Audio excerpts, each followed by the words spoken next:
This morning, of course, as you all know, we'll hear from a well-known speaker with a profound interest in China and its importance to Australia's present and future, particularly its economic future.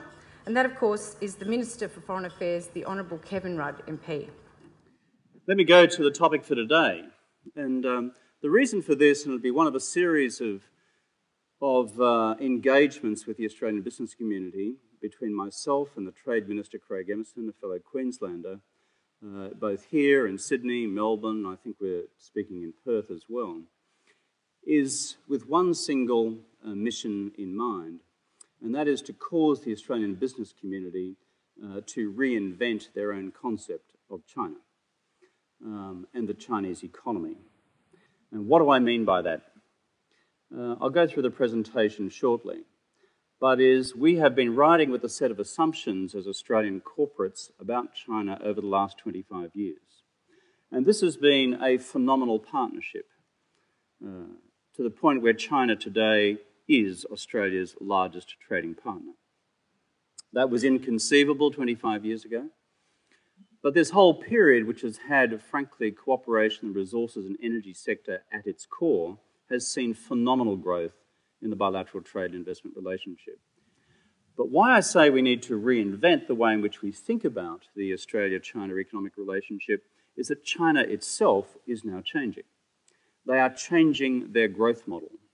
They are changing it profoundly. They are changing it in the direction of an economy based increasingly on domestic consumption, an economy increasingly based on the services sector, an economy increasingly based on qualitative and not just quantitative growth. But my overall point at the outset is this. This now presents a whole new range of economic opportunities for Australia's engagement with the Chinese business community in the services sector, where the growth will be most concentrated in the future. It does not mean the end of our resources and energy cooperation. Far from it. That will continue to grow and expand. But for the rest of the Australian economy, active in all these other services sectors, we will see a phenomenal expansion in Chinese economic and import opportunities. So when I say it's time to reinvent our understanding or our imagination or our mindset about the nature of China's growth in the future, it is with a view to causing people to conclude that this is genuinely something new that's happening. It will be as big as what has happened over the last 25 years, but it will be of a different quality of the type we have seen over the last 25 years.